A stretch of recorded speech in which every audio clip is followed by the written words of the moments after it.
नमस्कार। दुनिया बहुत तेजी से बदल रही है, पर सवाल ये है कि कैसे।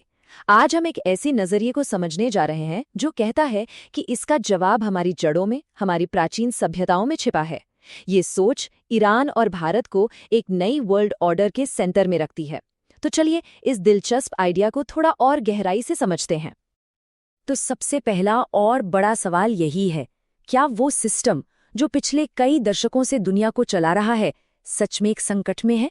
इस विश्लेषण के मुताबिक जवाब सिर्फ हाँ नहीं है, बल्कि ये एक बहुत बड़े, एक बुनियादी बदलाव का इशारा है। तो यहाँ पर जो मेन आइडिया है वो ये है कि जिस ग्लोबल सिस्टम पर अब तक वेस्टर्न पावर्स का दबदबा रहा, वो अब बहुत गंभीर चुनौतियों से जूझ रहा है। ये कोई छोटा मोटा फेरबदल नहीं है, बल्कि एक फंडामेंटल क्राइसिस है। एक ऐसा मोड़ जहां पुराने तौर तरीके अब काम नहीं कर रहे हैं।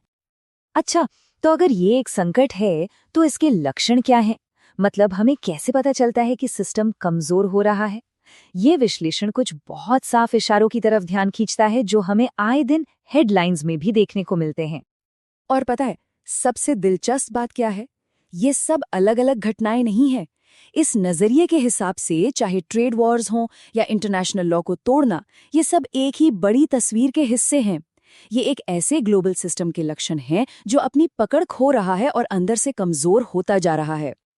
और इसकी जड़ में वजह ये बताई गई है कि जिन तरीकों से दशकों तक दुनिया पर कंट्रोल रखा गया, चाहे वो ग्लोबल फाइनेंशियल सिस्टम हो या मीडिया पर कंट्रोल, अब वो उतने असरदार नहीं रहे। उनकी धार समझिए अब कुंद पड़ रही है। लेकिन ये कहानी सिर्फ संकट की नहीं है।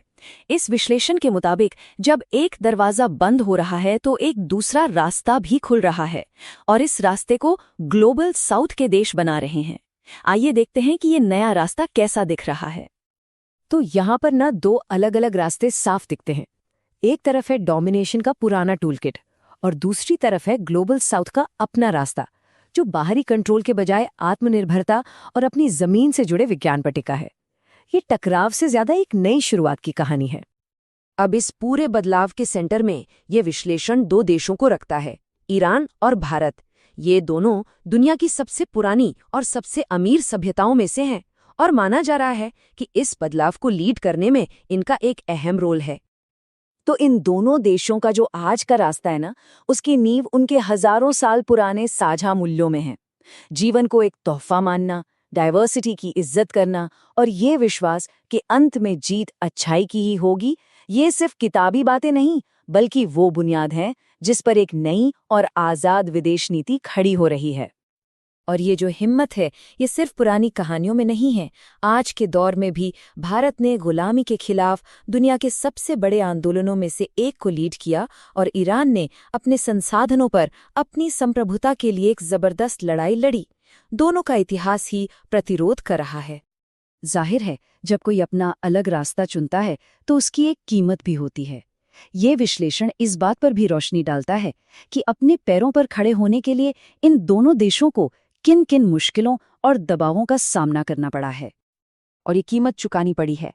इस विश्लेषण के मुताबिक ईरान ने उसका सामना किया है जिसे इकोनॉमिक टेररिज्म कहा गया, तो वहीं भारत पर भी लगातार गैर जरूरी दबाव और दुश्मनी भरे कदमों का इस्तेमाल किया गया। लेकिन, और ये सबसे जरूरी बात है, इस विश्लेषण के अनुसार इतने दबाव और मुश्किलों के बाद भी इन दोनों ही देशों ने अपनी पहचान और अपनी आज़ादी के साथ कोई समझौता नहीं किया। तो फिर आगे का रास्ता क्या है? भविष्य कैसा दिखता है? अब हम इस विश्लेषण के आखिरी हिस्से की तरफ बढ़ रहे हैं, जो भविष्य के विजन और कुछ ठोस कदमों पर फोकस करता है। तो रास्ता क्या है? यहाँ कुछ ठोस कदम बताए गए हैं। साउथ साउथ कोऑपरेशन को बढ़ाना, मतलब ग्लोबल साउथ के देशों का आपस में मिलकर काम करना, ब्रिक्स जैसे मंच पर एक्टिव रोल निभाना, और INSTC यानी international north south transport corridor जैसे प्रोजेक्ट्स सिर्फ व्यापार के रास्ते नहीं हैं, बल्कि ये पश्चिम पर निर्भरता कम करने के स्ट्रेटेजिक कदम हैं। और एक बहुत ही दिलचस्प बात, ये विश्लेषण फिलिस्तीन के मुद्दे को इस पूरे संघर्ष के केंद्र में रखता है। इसे सिर्फ एक लोकल लड़ाई की तरह नहीं, बल्कि डोमिनेशन के खिलाफ एक ग्लोबल सिंबल की तरह देखा जाता है।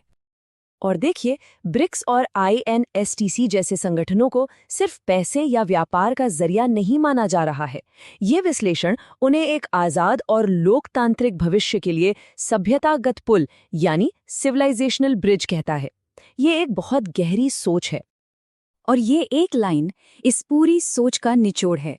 एक ऐसी दुनिया का सपना जो दबदबे पर नहीं बल्कि सबकी भागीदारी पर चले, जिसमें कोई किसी से ऊपर नहीं बल्कि सब बराबर हों। तो आखिर में ये विश्लेषण हमें एक बहुत बड़े सवाल के साथ छोड़ जाता है।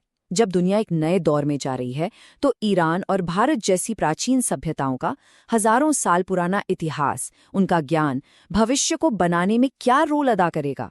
ये एक ऐसा सवाल है जिसका जवाब हमें आने वाले वक्त में ही मिलेगा।